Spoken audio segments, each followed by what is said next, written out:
One challenge I've given myself recently is to find interesting photo locations close to home, but that's not always easy. I live in Upper Marlboro, Maryland. It's a suburb, it's quiet, it's peaceful, and some might even consider it boring. And I actually like boring, but as a photographer, boring can become a problem. Mostly because when people think of photography locations, they think of beaches, of waterfalls, city skylines, and we don't have any of those here. We only have small ponds, back roads, barns, some old buildings. The challenge is learning to see them.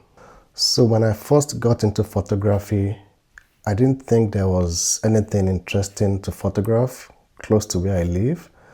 And I will often drive into DC or go to Virginia, driving as much as 30 to 40 miles outside of where I live just to go do some photography. And most times I will come back home empty-handed with no shots that I liked. And it really felt discouraging. All I was left with at the end of the day was just a long drive back home. So at the time it felt very discouraging, but looking back now, I think those trips were valuable because when I wasn't bringing home the great photographs that I craved, something much more important was happening. I was learning how to see. Photography is not just about cameras or lenses or interesting locations. A lot of it comes down to observation, learning to notice light, to recognize shapes, to see moments before they happen.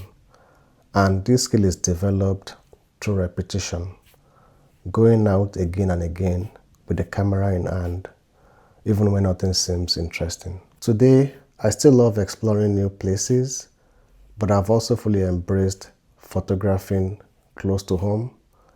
These days, most of my photography walks happen within 10 to 15 minutes of where I live. All I'm doing is just chasing light and paying attention. And surprisingly, that's where I've started making some of my favorite photographs.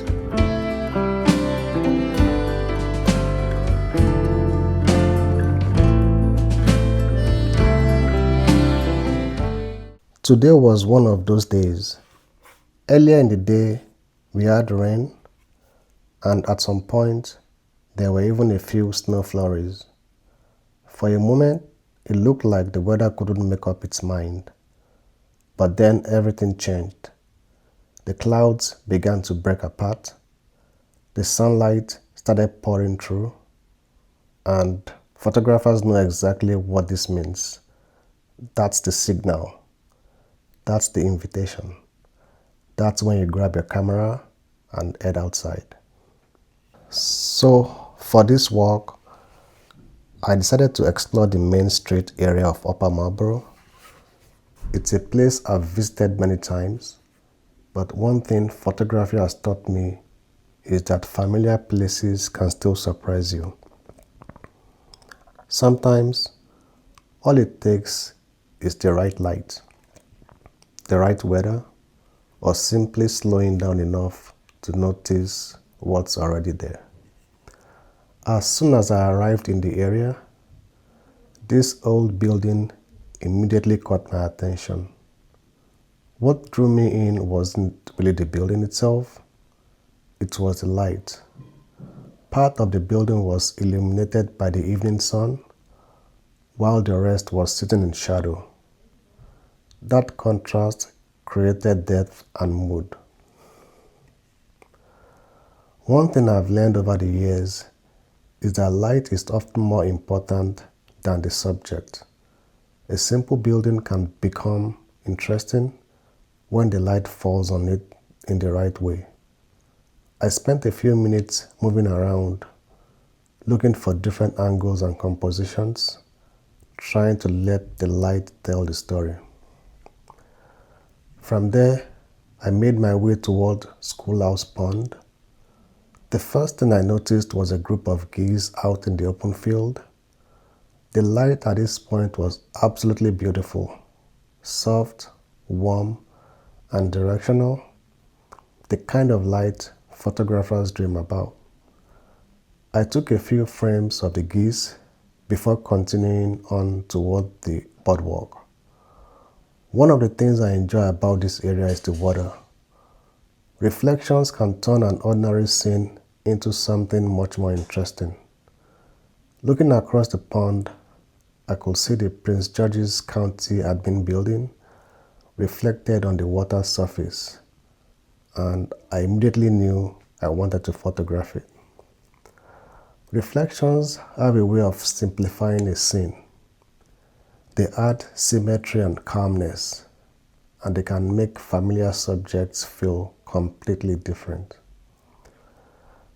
As I continued walking, I arrived at Darnall's Chance House Museum. By this time, the sun was getting lower in the sky, and the light was becoming warmer by the minute. The sunlight was striking the building from the side, creating some beautiful contrast and bringing out the textures and colors in the architecture. This is one of my favorite times to photograph. Golden hour doesn't last very long, so when the light starts doing something special, I try to make the most of it. Not far from there, I came across St. Mary's Catholic Church. Earlier in the day, we had some rain, so there were puddles around the area. These puddles ended up becoming one of the most useful elements in this scene. The warm evening light was hitting the church beautifully, and when I looked down into the puddle, I could see the reflection staring back at me. Suddenly, what could have been a straightforward documentary photograph became something much more interesting. As the walk continued, I eventually reached a railroad track. Now, if I'm being honest, I don't think this is the strongest image from the day, but there was something about it that made me stop. The tracks naturally create leading lines that pull your eyes through the frame. Combined with the sunset colors in the sky and the blue building off to the right side, I felt the scene had enough visual interest to make the photograph worth keeping. A little further down the road, I stumbled upon what looked like a small junkyard filled with old vehicles. If you follow me on Instagram, you probably know I have a weakness for old cars. There's something about the character they carry, the rust, the faded paint, the dents, the imperfections. They all tell stories. Modern cars can be impressive, but old cars have personality. I spent some time photographing a few of them, focusing on details and textures, imagining where they might have been and what stories they could tell if they could talk.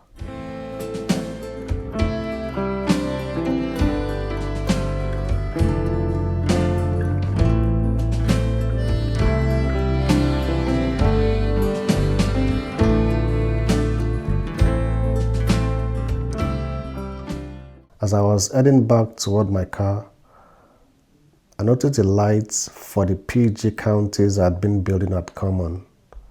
Behind it was this beautiful mix of blue and orange colors in the sky. I stopped immediately. The combination of these colors, the reflections, and the building lights created a scene that felt completely different from what I had photographed just an hour earlier. This ended up being my favorite images from the entire walk. And that's one of the reasons I keep coming back out with my camera. You never really know what you are going to find. Sometimes a photo walk is about getting great images. Other times it's simply about paying attention, slowing down, and enjoying the process. This entire photo walk happened just a few minutes from home. Just good light, familiar places, and a willingness to explore. And honestly, that's become one of my favorite ways to photograph. One thing photography has taught me is that beauty is often hiding in plain sight. The challenge isn't finding extraordinary places. The challenge is noticing ordinary places in a new way. I think that's one reason I've become so attached to local photography. The more you revisit a place, the deeper your relationship with it becomes. You start noticing small details. You begin recognizing how the light changes throughout the seasons. You learn when certain locations look their best, and you stop searching for novelty and start searching for meaning. And for me, that's become far more rewarding. Lately, I've been thinking about converting these photo walks around Upper Marlboro into a photography project. But as of now, I'm not sure what direction to go with this project. Maybe it's just basically to document the city or the towns, or tell stories about the people and the changing landscapes of the area, or even maybe just creating a photo book out of this whole experience. But one thing I know is the more I photograph this area, Upper Marlboro, the more I feel connected to it.